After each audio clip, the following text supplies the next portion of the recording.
Mr. Krishna Prasad, he's political analyst and former editor-in-chief at The Outlook, joins us right now in the conversation as well. Mr. Prasad, thanks so much for taking the time out. The conversation thus far that we've had is essentially on what exit polls are suggesting, and both our experts, Sanjay Pugale as well as Saurabh Mukherjee, believe that the election outcome need not necessarily have a big bearing on the economic policies.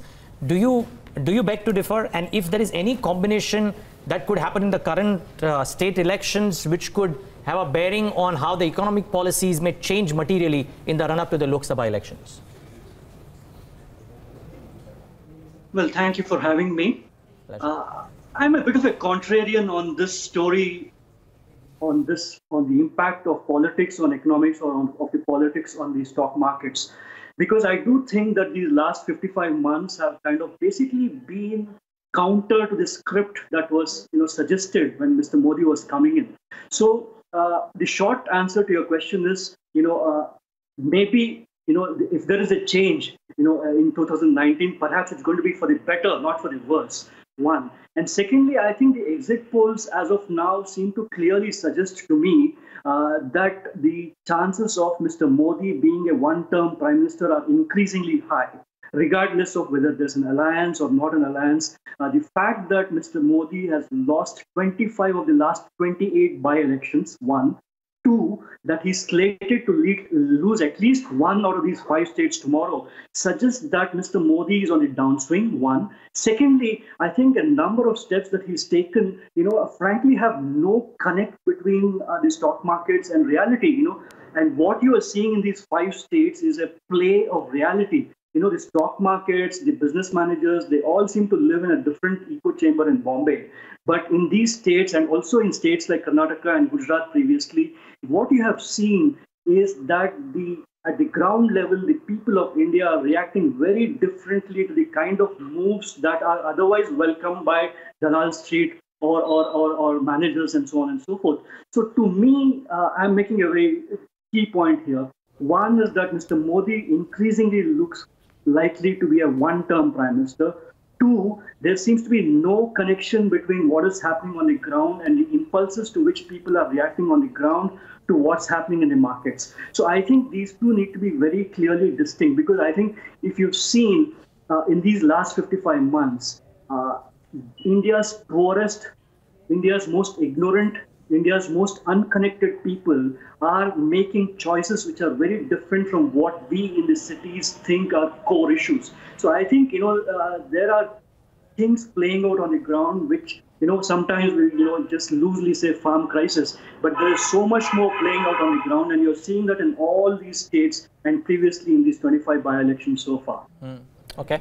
Fair call. By the way, just as we speak, and I would then want Saurabh to come in on this as well, but as we speak, the Nifty is now down 200 points, so it's broken the 10,500 mark, down 2%, the Sensex 626 points. The Nifty Bank may be holding out a little bit, but clearly that bit of holding out of 10,530, 10,535 has now gone, and we are trading at the lowest point of the day for the index. So keep that at the back of your mind.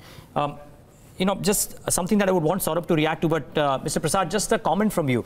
While we're talking about what will happen, and a lot of people would probably disagree with the point that if one state is lost out of the 5, then it's a negative, because I think a lot of people have made the point that this is the Congress's election to lose. They have the best chance, and if they don't make the best of it, then it's their election to lose as opposed to BJP's to win. But that notwithstanding, the second point that I want to make, which is a bit of a counter here, and which is, what if players like Mayawati emerge stronger in Madhya Pradesh and Chhattisgarh? And the reason why I'm asking this question is that for a Mahagathbandhan to succeed, there needs to be 1 or 2 strong players and the others to be in tow with them. If Mayawati is emerging stronger, and you have a very strong head in Mayawati, you have Mamata Banerjee, which is strong, and Rahul Gandhi would want to be the Prime Minister of the Mahagathbandhan if it takes shape and form. But stronger leaders across might not actually enable the Mahagathbandhan to stay in the run-up to the Lok Sabha.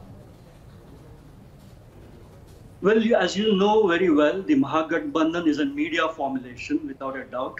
Secondly, on several occasions in the last 5 months, both Mr. Rahul Gandhi himself and several leaders within the Congress party have indicated publicly that they are open to some other person from within this, loose formulation of parties becoming the leader of the next of the alliance. So, whether Miss Mayawati becomes so or whether Miss Mamata Banerjee becomes so, we do not know yet. But I think we in the media are easily playing into the hands of the establishment narrative that there is no leader on the other side, that there's no strong center, that they're all squabbling in different ways. You see, 55 months down the line, given the kind of chaos India is in socially, politically, economically, I think, this thing about whether there's a leader or no leader is immaterial now at this point of time. Of course, the fact that the Congress, if it wins only one of these 5 states tomorrow, tells you that it's a very uphill battle. But we should hold our horses on whether the Congress will win only one or win more than one. I think, therefore, we in the media need to nuance this a little more than what we are doing at this point of time. It is very, very easy to say that it's the Congress's battle to lose. Of course so, but do not forget that the Congress is the only national party in this country, including the BJP. Whatever the BJP stands now, which is 282 seats or 272 seats, regardless of the fact that they are in 16 states or 18 states, the fact is that the Congress is the only national political party. And even with those 44 seats that they have, they seem to be carrying their ground so far. And in fact, in the last 20, 26, 28 months, have actually, upped their game. So I am not going to buy into this thing that there is no leader on the other side. I'm not going to buy into this thing that, they might win only one state. If they win only one state, great, so what? But the point is that they have shown that this thing of a Congress Mukt Bharat, reprehensible as it was as a slogan, is now falling flat. I think that's a very important thing in this democracy. We are a democracy at the end of the day. We are a parliamentary democracy. And for a national party to say that we want to see the other party wiped out, is a shocking thing to have started with. The RSS itself has objected to the use of the word Congress Mukt Bharat. And I think as we have gone along in these 55 months, increasingly the chances of a Congress Mukt Bharat have receded. Yeah, well, that's a point well taken. But I must say, it's not just the media creation. I think from whatever little I hear, opposition parties are going to hold discussions on the anti-BJP front in Delhi today. I believe from whatever little I read, Chandrababu Naidu is going to coordinate the meet as well.